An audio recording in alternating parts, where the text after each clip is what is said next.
Салям алейкум, здравствуйте. В прямом эфире телеканала Милет программа «Бызымак Кымыс. Наше право». И я ее ведущая Оксана Лобода.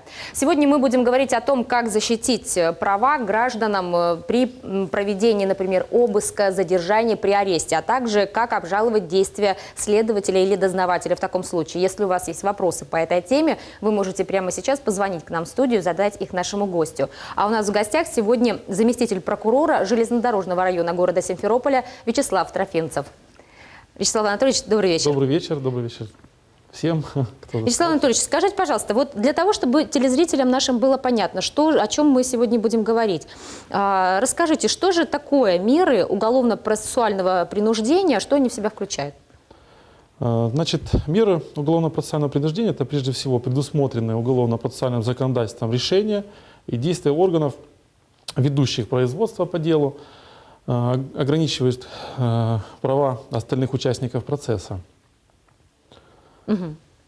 А какие же права ограничиваются при этом и какие права предусмотрены?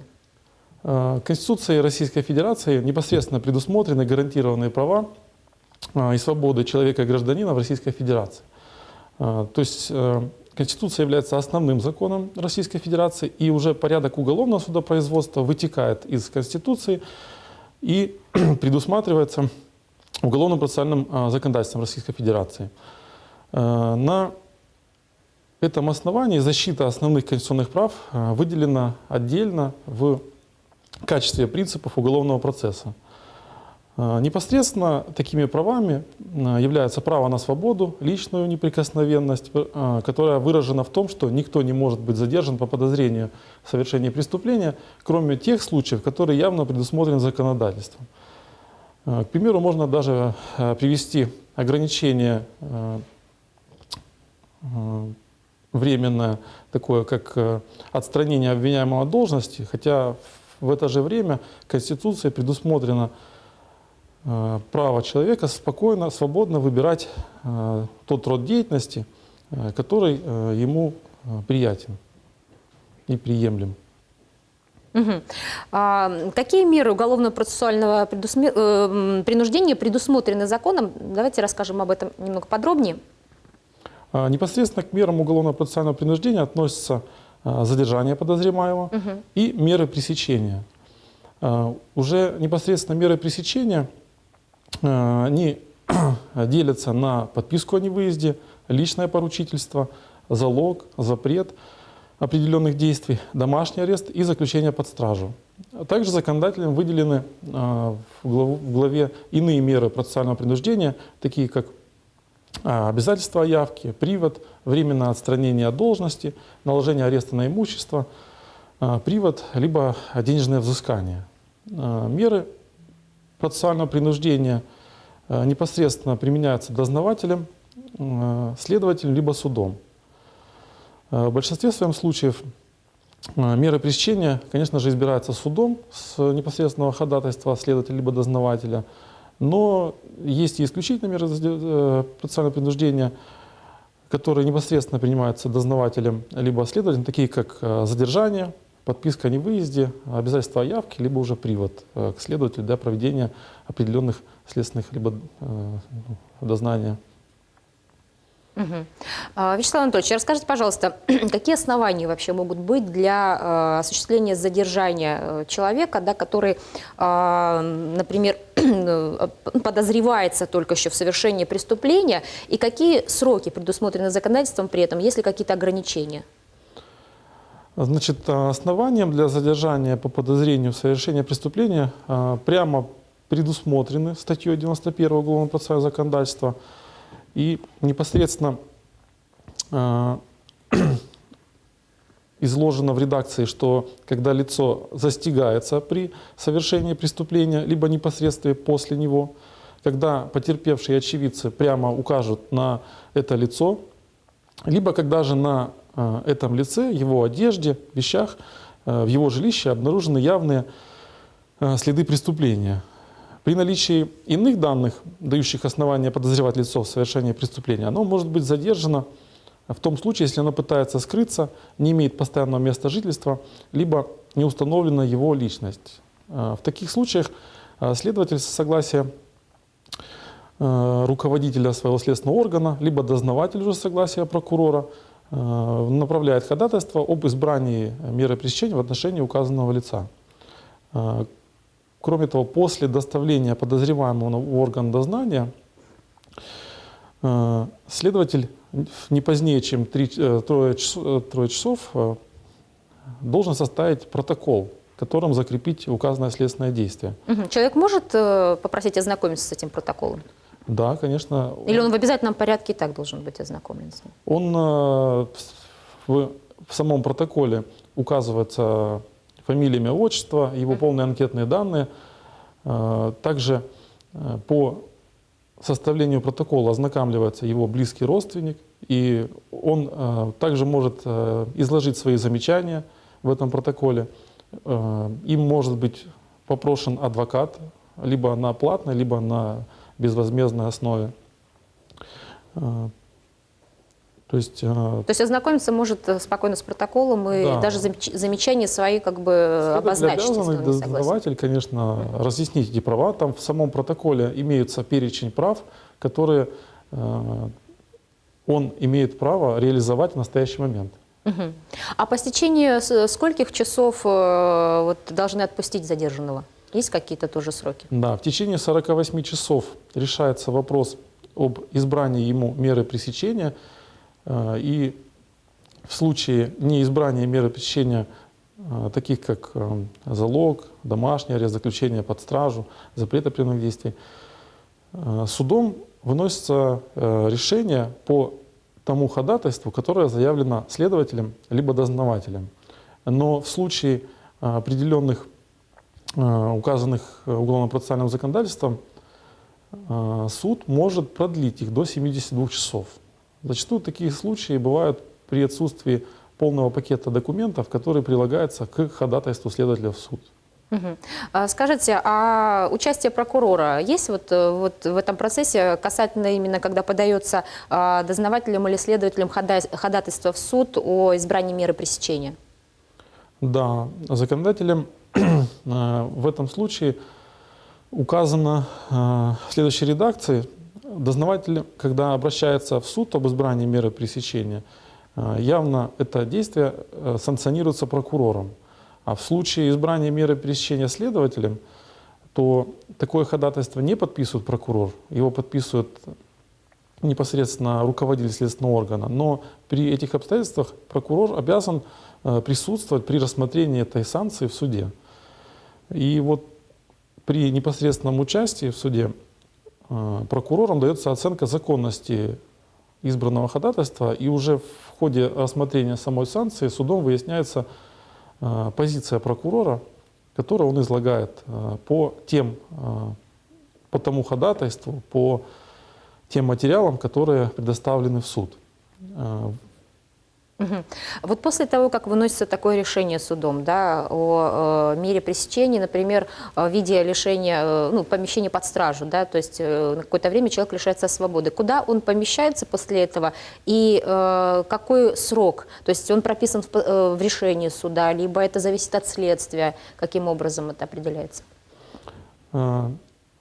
Непосредственно в Уголовно-процессуальном кодексе предусмотрено заключение под стражу человека либо гражданина на срок первоначально до 2 месяцев. Он может быть продлен до 18 месяцев итогово в ходе расследования уголовного дела. То есть судом может быть при рассмотрении этого дела уже в суде продлена мера пресечения до тех границ, которые необходимы для рассмотрения дела. Но на стадии предварительного расследования только 18 месяцев граничный исключительный срок.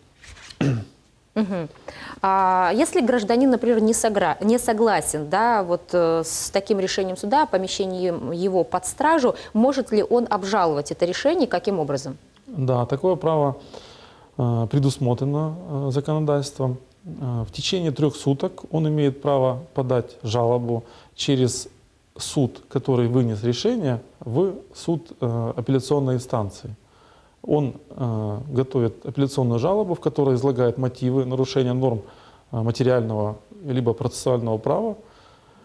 И непосредственно уже апелляционным судом назначается дата рассмотрения, и гражданин Выносится решение уже. да, уже реализует свое право на обжалование таким образом. А обжалование этого решения гражданин может самостоятельно, да, вот, ну как, в принципе, навряд ли он сможет самостоятельно составить иск, да, наверняка для этого нужно ему, необходим ему юрист или адвокат, который поможет ему это сделать, по крайней мере.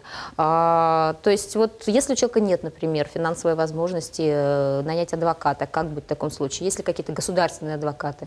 Да, в качестве защитников допускаются адвокаты, которые приглашаются подозреваемым, обвиняемым, его представителем или по поручению на платной основе, когда он излагает желание конкретного адвоката, который выписывает ему ордер приобщается к материалам уголовного дела, и гражданин уже участвует вместе со своим защитником. В случаях, когда гражданин не имеет возможности оплатить, то такой защитник предоставляется из средств федерального бюджета и уже осуществляет Оказывает его услуги защиту. на вот такой основе, бесплатные для этого человека. Скажите, вот, кстати, такой еще момент. Когда могут допускать адвоката вот в таком случае к человеку? Когда, например, проходит только задержание, да, вот может ли человек в этот момент там, позвонить адвокату, если у него есть, да, имеется адвокату, и как бы чтобы адвокат присутствовал при этом? Либо, может быть, когда человек уже помещен под стражу, когда допускают к нему адвокат, могут допустить адвоката? То есть есть ли какие-то ограничения по закону в этом отношении? Нет, ограничений нету. Непосредственно, когда человек задерживается, зачастую всегда присутствует защитник для реализации права человека на защиту. Потому что когда человека задерживают, его статус уже становится подозреваемым. У подозреваемого непосредственно в протоколе расписаны его права, и в случае не реализации права на защиту данное действие может быть потом признано недопустимым. Поэтому следователь и дознаватель зачастую всегда приглашают защитника в случае.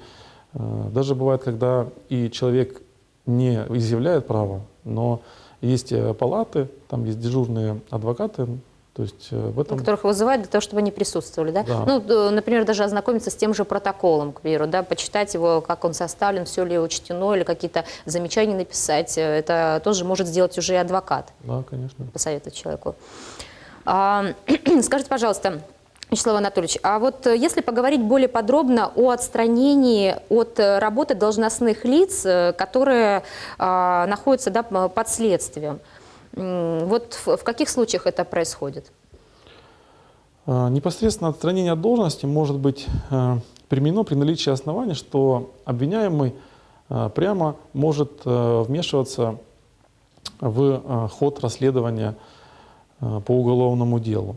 То есть среди таких случаев выделяется, первое, это продолжение заниматься преступной деятельностью путем воздействия на потерпевших, свидетелей, либо лиц, которые находятся явно в его подчинении по службе, препятствовать надлежащему исполнению приговора, также иметь возможность как-то фальсифицировать либо уничтожить те доказательства, которые непосредственно он может... которые могут быть использованы против него. Да, да, непосредственно. Вот. При необходимости временного отстранения от должности следователь с согласия руководителя, своего руководителя следственного органа, а дознаватель с разрешения прокурора выносит необходимое ходатайство. Это ходатайство направляется в суд, суд рассматривает его непосредственно в сроки, отведенные в таком случае уголовно-процессуального законодательства, и уже по результату рассмотрения, по результатам удовлетворения этого ходатайства, либо неудовлетворения судом, направляется настоящее постановление в организацию, где работает либо служит должностное лицо, либо уже вышестоящую организацию для исполнения. При таких обстоятельствах данное решение должно непосредственно исполняться. То есть даже если будет обжаловаться это решение, то уже организация должна все равно исполнять в тот момент, когда поступит настоящее постановление. Ну и отстранить человека от занимаемой должности. Да, это на время следствия происходит? На время, да. Ну, то есть это возможно, как я поняла, только в том случае, если, например, кто-то обратится с жалобой, да, там тот же сотрудник или скажет, что вот на меня оказывается давление в связи с этим какими-то фактами, какой-то информацией, которой он обладает, да, или что-то изменяется там в документации, пытаются какие-то доказательства уничтожить. То есть об этом должен кто-то, наверное, сообщить этим следователям, да, или дознавателям. Или сам он может сделать такой вывод. Зачастую следователь должен все обязанности по сбору материалов, доказательств лежит на следователе. То есть мера в основном отстранения — это превентивная мера, чтобы она не принесла к потере доказательной базы, которая непосредственно должна быть основной при доказательстве его виновности. То есть она чаще используется именно... Да, то есть если следователь понимает, что руководителем какого-то предприятия перед тем, когда ему обвинение определяется, потому что это отстранение обвиняемого от должности, то есть перед тем, как предъявить обвинение, следователь должен просмотреть все риски, которые за этим будут следовать, и обеспечить сохранение, к примеру, там, первичной документации предприятия, потому что директор может ее как уничтожить, так и дать указание бухгалтеру не давать. Вот. И при таких обстоятельствах нужно сразу же ограничить максимально доступ к этим документам, да, или возможность как-то их уничтожить. Да? Да, поэтому такая мера именно и применяется, как отстранение от занимаемой должности. Расскажите о таком следственном действии, как обыск.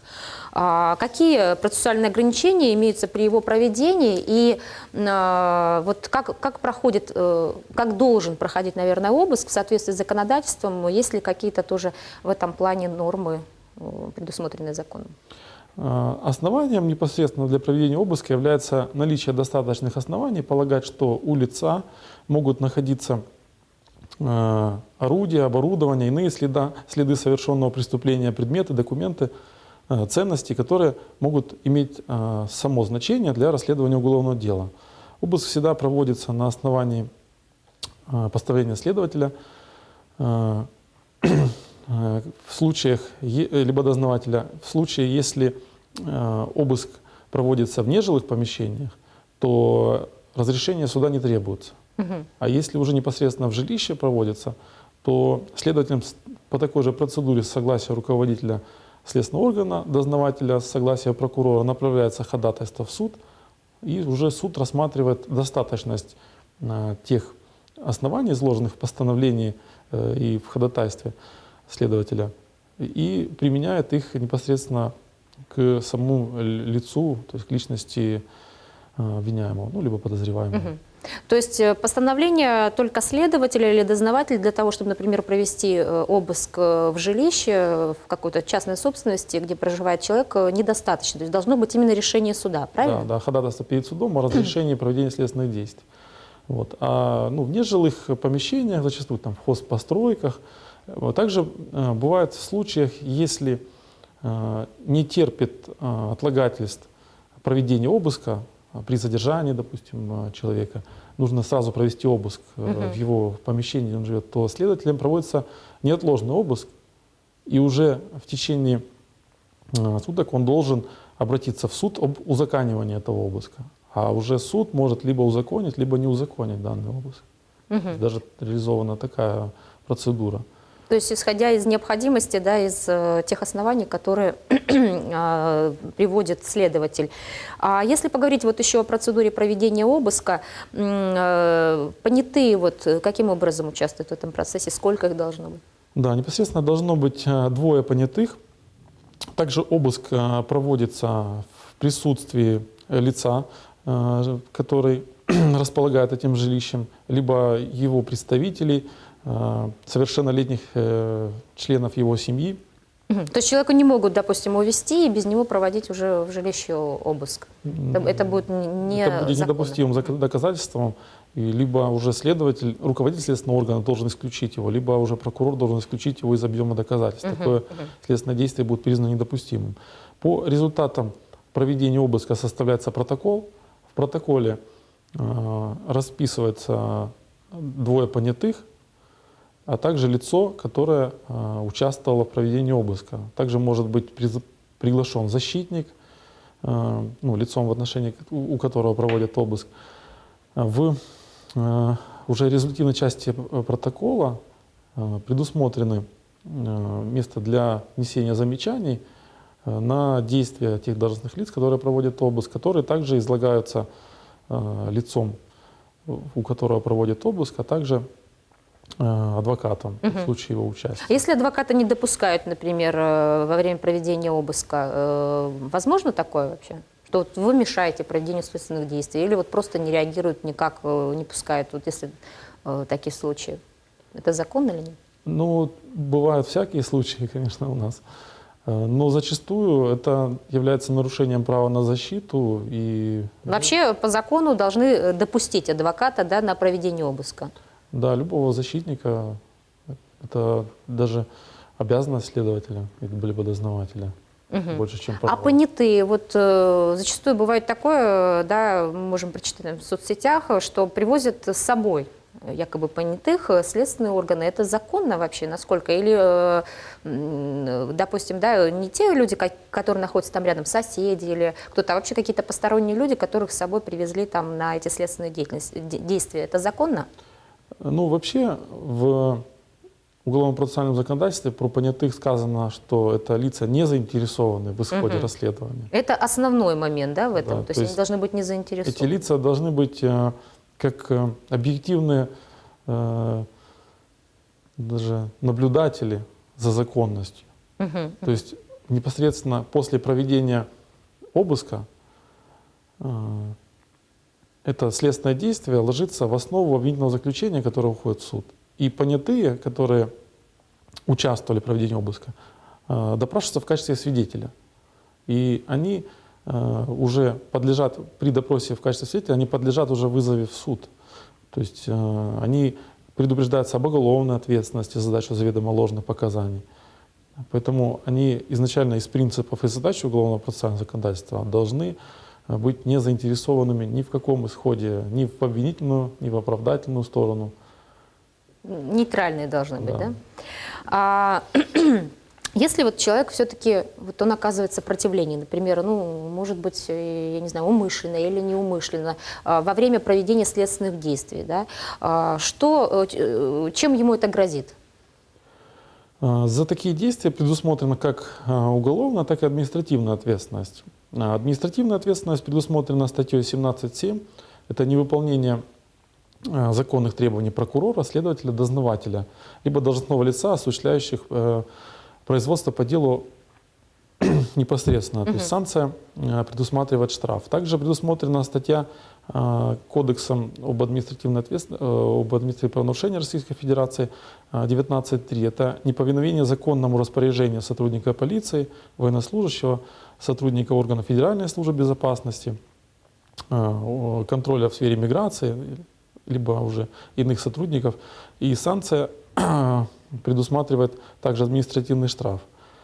На уголовной ответственности предусмотрено два вида ответственности подследственного органа Следственного комитета.